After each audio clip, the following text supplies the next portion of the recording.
S ಕೇಳಿಸ್ಕೊಂಡ್ರಲ್ಲ ವೀಕ್ಷಕರೇ, ಸರ್ಕಾರ ಈಗ ಜಾತಿ ಗಣತಿಯ ಮರು ಸರ್ವೆಗೆ ಗ್ರೀನ್ ಸಿಗ್ನಲ್ ಕೊಟ್ಟಿದೆ. ಬಟ್ ಇದಕ್ಕೂ ಮೊದಲೇ ಗ್ಯಾರಂಟಿ ನ್ಯೂಸ್ ಜಾತಿ ಗಣತಿಯ ಮರು ಸರ್ವೆ ಆಗುತ್ತೆ ಅನ್ನೋದಾಗಿ ಸುದ್ದಿಯನ್ನ ಮಾಡಿತ್ತು. ಗ್ಯಾರಂಟಿ ನ್ಯೂಸ್ ಅವತ್ತು ಹೇಳಿತ್ತು, ಆ ವಿಚಾರ ಈಗ ಸತ್ಯ ಆಗಿದೆ. ಎಸ್ ಆಲ್ರೆಡಿ ನಮ್ಮ ಜೊತೆ ನಮ್ಮ ಪೊಲಿಟಿಕಲ್ ಟೀಮ್ ನೇರ ಸಂಪರ್ಕದಲ್ಲಿ ನ್ಯೂಸ್ ಡೆಸ್ಕ್ ಇಂದ ಜಾಯ್ನ್ ಆಗಿದ್ದಾರೆ. ಕವನ ಶಿವಣ್ಣ, ಈಗ ನೋಡಿ ಸರ್ಕಾರ ಮರು ಸರ್ವೆಗೆ ಗ್ರೀನ್ ಸಿಗ್ನಲ್ ಅನ್ನ ಕೊಟ್ಟಿದೆ. ಪ್ರಬಲ ಸಮುದಾಯಗಳ ಒತ್ತಡಕ್ಕೆ ಸರ್ಕಾರ ಮಣಿತಾ ಹೇಗೆ? ಅಖಿಲೇಶ್, ಏನು ಜಾತಿ ಗಣತಿ ವಿಚಾರವಾಗಿ ಇದ್ದಂತಹ ಗೊಂದಲ ಬಗೆಹರಿಯೋ ರೀತಿಯಾಗಿ ಕಾಣ್ತಾ ಇಲ್ಲ. ಈ ಹಿಂದೆ ಸಿಎಂ ಸಿದ್ದರಾಮಯ್ಯನವರು ಈ ಒಂದು ಜಾತಿ ಗಣತಿಯನ್ನ ನಾನು ಜಾರಿ ಮಾಡ್ತೀನಿ ಅನ್ನುವಂತಹ ಹಠಕ್ಕೆ ಬಿದ್ದಿದ್ರು. ಆದರೆ ಇದೀಗ ಹೈಕಮಾಂಡ್ ಸಿಎಂ ಸಿದ್ದರಾಮಯ್ಯನವರಿಗೆ ಶಾಕ್ ಕೊಟ್ಟಿರುವಂತದ್ದು. ಏನು ಹೈಕಮಾಂಡ್ ಬುಲಾವ್ ಮೇರೆಗೆ ಇಂದು ಸಿಎಂ ಸಿದ್ದರಾಮಯ್ಯ, ಅದೇ ರೀತಿಯಾಗಿ ಡಿಸಿಎಂ ಡಿಕೆ ಶಿವಕುಮಾರ್ ಇಬ್ಬರು ಕೂಡ ದೆಹಲಿಗೆ ಹೋಗಿದ್ರು. ಅದೇ ರೀತಿಯಾಗಿ ಇವತ್ತು ಹೈಕಮಾಂಡ್ ಜೊತೆಗೆ ಸಭೆ ಕೂಡ ಆಯಿತು. ಈ ಒಂದು ಸಭೆಯಲ್ಲಿ ಇದೀಗ ಜಾತಿ ಗಣತಿ ವಿಚಾರವಾಗಿ ಮಹತ್ವದ ತೀರ್ಮಾನವನ್ನ ಇದೀಗ ಹೈಕಮಾಂಡ್ ತೆಗೆದುಕೊಂಡಿರುವಂತದ್ದು. ಅಂದ್ರೆ ಏನು ಈ ಹಿಂದೆ ಇದ್ದಂತಹ ಜಾತಿ ಗಣತಿ ವರದಿ ಸರಿ ಇಲ್ಲ, ಅವೈಜ್ಞಾನಿಕವಾಗಿದೆ, ಸಂವಿಧಾನಿಕ ಏನ್ ಮಾಡಿದ್ರು ಅದೇ ರೀತಿಯಾಗಿ ಶೈಕ್ಷಣಿಕವಾಗಿ ಏನ್ ಮಾಡಿದ್ವಿ ಅಂತ ಕಾಂಗ್ರೆಸ್ ಪಕ್ಷದವರು ಹೇಳ್ತಾ ಇದ್ರು. ಆ ಒಂದು ಜಾತಿ ಗಣತಿ ವರದಿಯನ್ನ ಸರಿಯಾಗಿಲ್ಲ, ಅವೈಜ್ಞಾನಿಕವಾಗಿದೆ ಅಂತ ಸ್ವತಃ ಕಾಂಗ್ರೆಸ್ನ ಕೆಲ ಸಚಿವರು, ಅಂದ್ರೆ ಒಕ್ಕಲಿಗ ಹಾಗೂ ಲಿಂಗಾಯತ ಸಚಿವರು ಆಕ್ಷೇಪವನ್ನ ವ್ಯಕ್ತಪಡಿಸಿದ್ರು. ಅದೇ ರೀತಿಯಾಗಿ ವಿಪಕ್ಷದವರು ಕೂಡ ಆಕ್ಷೇಪವನ್ನ ವ್ಯಕ್ತಪಡಿಸಿದ್ರು. ಅದೇ ರೀತಿಯಾಗಿ ಮಠಾಧೀಶರು ಕೂಡ ಆಕ್ಷೇಪವನ್ನ ವ್ಯಕ್ತಪಡಿಸಿದ್ರು. ಸೊ ಹೀಗಾಗಿ ಎಲ್ಲರೂ ಕೂಡ ಈ ಒಂದು ಜಾತಿ ಗಣತಿ ವರದಿ ವಿಚಾರದಲ್ಲಿ ಆಕ್ಷೇಪವನ್ನ ವ್ಯಕ್ತಪಡಿಸ್ತಾ ಇದ್ದಾರೆ. ಈ ಒಂದು ಜಾತಿ ಗಣತಿಯನ್ನ ಮರು ಸಮೀಕ್ಷೆ ಮಾಡೋಣ ಅನ್ನುವಂತಹ ಈ ಮಹತ್ವದ ನಿರ್ಧಾರವನ್ನ ಇದೀಗ ಹೈಕಮಾಂಡ್ ತೆಗೆದುಕೊಂಡಿರುವಂತದ್ದು. ಹೀಗಾಗಿ ಇನ್ನು 90 ದಿನಗಳಲ್ಲಿ, ಅಂದ್ರೆ ಯಾವ ರೀತಿಯಾಗಿ ಒಂದು ಜಾತಿ ಗಣತಿ ಆಗತ್ತೆ ಅನ್ನುವಂಥದ್ದು, ಅಂದ್ರೆ ಹಳೆ ಗಣತಿ ಹೊಸ ನಂಬರ್ ಅನ್ನುವಂತಹ ಫಾರ್ಮುಲಾದ ಅಡಿಯಲ್ಲಿ ಇದೀಗ ಆಗ್ತಾ ಇರುವಂತದ್ದು.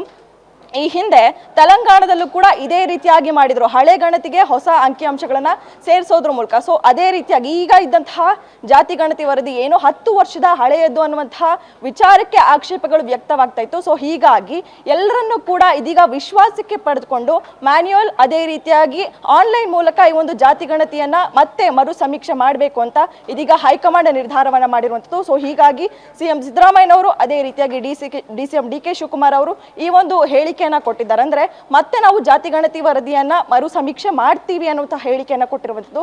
ಏನು 12ನೇ ತಾರೀಕು ಸಚಿವ ಸಂಪುಟ ಸಭೆ ಕೂಡ ಇದೆ. ಈ ಒಂದು ಸಚಿವ ಸಂಪುಟ ಸಭೆಯಲ್ಲಿ ಈ ಒಂದು ವಿಚಾರದ ಬಗ್ಗೆ ಘೋಷಣೆ, ಅಂದ್ರೆ ಅಧಿಕೃತವಾಗಿ ಘೋಷಣೆ ಒಂದೇ ಬಾಕಿ ಇರುವಂತದ್ದು. ಅಖಿಲೇಶ್, ಎಸ್ ಹಾಗೆ ಕವನ, ಹಾಗೆ ಲೈನಲ್ಲಿರಿ. ನಮ್ಮ ಜೊತೆ ಮತ್ತೆ ನಮ್ಮ ಪೊಲಿಟಿಕಲ್ ಬ್ಯೂರೋ ಹೆಡ್ ಮಾರುತಿ ಪಾಗೋಡ್ ಇದ್ರು.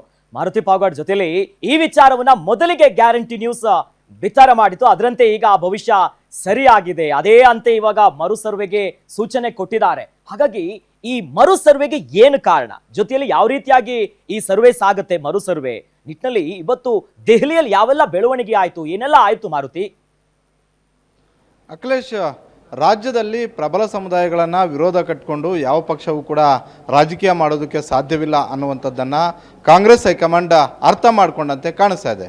ಕಾಂಗ್ರೆಸ್ಗೆ ಬಹಳಷ್ಟು ಪ್ರಮುಖವಾಗಿ ಪ್ರತಿ ಚುನಾವಣೆಯಲ್ಲೂ ಕೂಡ ಬೆಂಬಲ ಮಾಡಿರುವಂಥದ್ದು, ಕಾಂಗ್ರೆಸ್ ಜೊತೆ ಇರುವಂಥದ್ದು ಅಹಿಂದ ಮತವರ್ಗ ಆದರೂ ಕೂಡ ಪ್ರಬಲ ಸಮುದಾಯಗಳನ್ನು ವಿರೋಧ ಕಟ್ಟಿಕೊಂಡು ನಾವು ಮುಂದಿನ ಚುನಾವಣೆಗಳನ್ನು ಎದುರಿಸಿದ್ದೆ ಆದರೆ ಅಷ್ಟು ಸುಲಭವಾಗಿ ಯಾವುದೇ ಚುನಾವಣೆಯಲ್ಲಿ ನಾವು ಗೆಲ್ಲೋದಕ್ಕೆ ಆಗೋದಿಲ್ಲ ಅನ್ನುವಂಥ ಒಂದು ಸಂದೇಶ ಕಾಂಗ್ರೆಸ್ ಹೈಕಮಾಂಡ್ಗೆ ಸಿಕ್ಕಿರುವಂಥದ್ದು. ಯಾಕಂತ ಹೇಳಿದ್ರೆ ಈ ಹಿಂದೆ ಹಲವು ಸಚಿವರುಗಳು, ಶಾಸಕರು ಆ ಸಮುದಾಯಕ್ಕೆ, ಅಂದರೆ ಒಕ್ಕಲಿಗ, ಲಿಂಗಾಯತ, ಬ್ರಾಹ್ಮಣ ಸೇರಿದಂತೆ ಹಲವು ಪ್ರಬಲ ಸಮುದಾಯಗಳು ಕೂಡ ಇದಕ್ಕೆ ಆಕ್ಷೇಪವನ್ನು ವ್ಯಕ್ತಪಡಿಸಿದರು.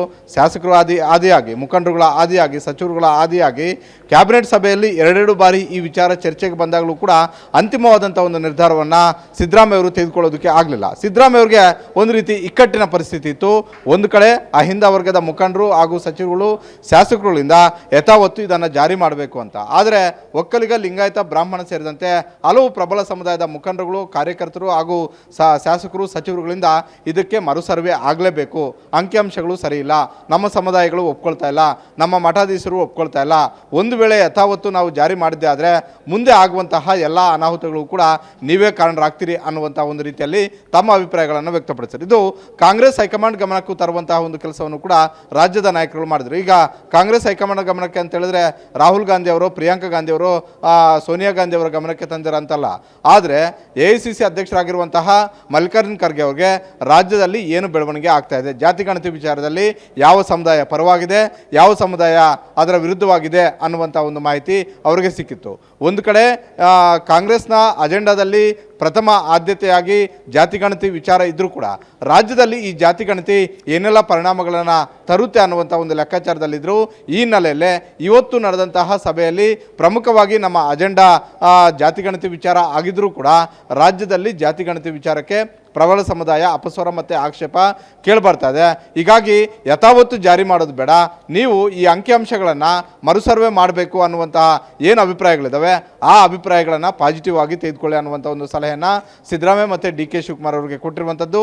ಡಿ ಕೆ ಶಿವಕುಮಾರ್ ಅವರು ಮೊದಲಿಂದಲೂ ಕೂಡ ಹೇಳ್ತಲೇ ಬರ್ತಿದ್ರು ನಮ್ಮ ಸಮುದಾಯಗಳು ಈ ಅಂಕಿಅಂಶಗಳನ್ನು ಒಪ್ತಿಲ್ಲ ಅಂತ. ಹೀಗಾಗಿ ಸಿದ್ದರಾಮಯ್ಯ ಅವರನ್ನು ಮನವೊಲಿಸುವಂಥ ಒಂದು ಕೆಲಸ ಕಾಂಗ್ರೆಸ್ ಹೈಕಮಾಂಡ್ ಮಾಡಿದೆ.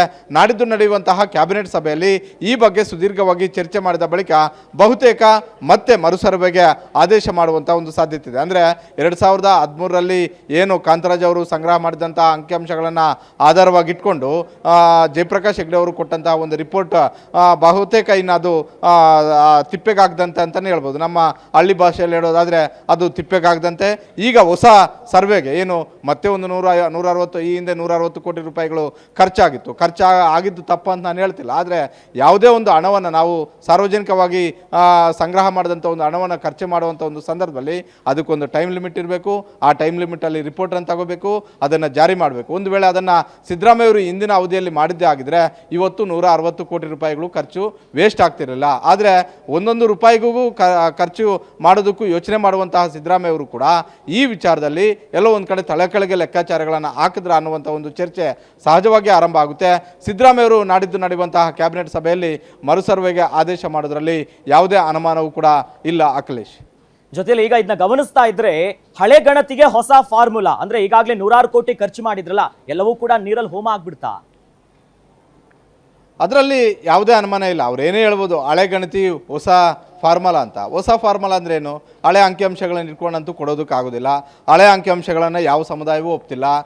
ಕೇವಲ ಲಿಂಗಾಯತ ಒಕ್ಕಲಿಗ ಸಮುದಾಯಗಳಷ್ಟೇ ಅಲ್ಲ, ನಾಯಕ ಸಮುದಾಯದ ನಾಯಕರಾದಂತಹ ಸತೀಶ್ ಜಾರಕಿಹೊಳಿ ಅವರು ಹೇಳಿದ್ರು ನಮ್ಮ ಸಮುದಾಯದ ಅಂಕಿಅಂಶಗಳು ಅಷ್ಟು ಕಡಿಮೆ ಬರೋದಕ್ಕೆ ಸಾಧ್ಯವಿಲ್ಲ ಅನ್ನುವಂಥದ್ದು.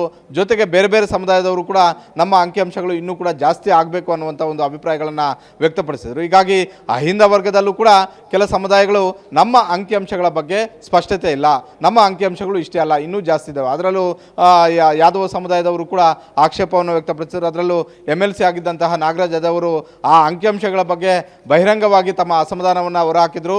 ನೀವು ಇದೇ ಅಂಕಿಅಂಶಗಳನ್ನು ಇಟ್ಕೊಂಡು ಯಥಾವತ್ತು ಜಾರಿ ಮಾಡಿದ್ದಾದರೆ ಬಹಳಷ್ಟು ಅನಾನುಕೂಲಗಳು ಆಗ್ತವೆ ಅನ್ನುವಂಥ ಒಂದು ಅಭಿಪ್ರಾಯಗಳನ್ನು ವ್ಯಕ್ತಪಡಿಸಿದರು. ಹೀಗಾಗಿ ಸಿದ್ದರಾಮಯ್ಯವ್ರಿಗೂ ಕೂಡ ಇದು ಒಂದು ರೀತಿ ಇಕ್ಕಟ್ಟಿನ ಪರಿಸ್ಥಿತಿ ಇತ್ತು.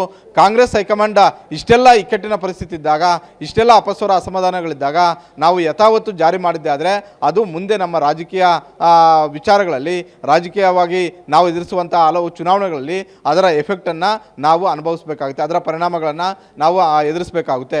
ಹೀಗಾಗಿ ಅದಕ್ಕೂ ಮೊದಲೇ ಎಚ್ಚೆತ್ತುಕೊಳ್ಳೋಣ ಅನ್ನುವಂಥ ಒಂದು ನಿರ್ಧಾರಕ್ಕೆ ಕಾಂಗ್ರೆಸ್ ಹೈಕಮಾಂಡ್ ಬಂದಿರೋದು.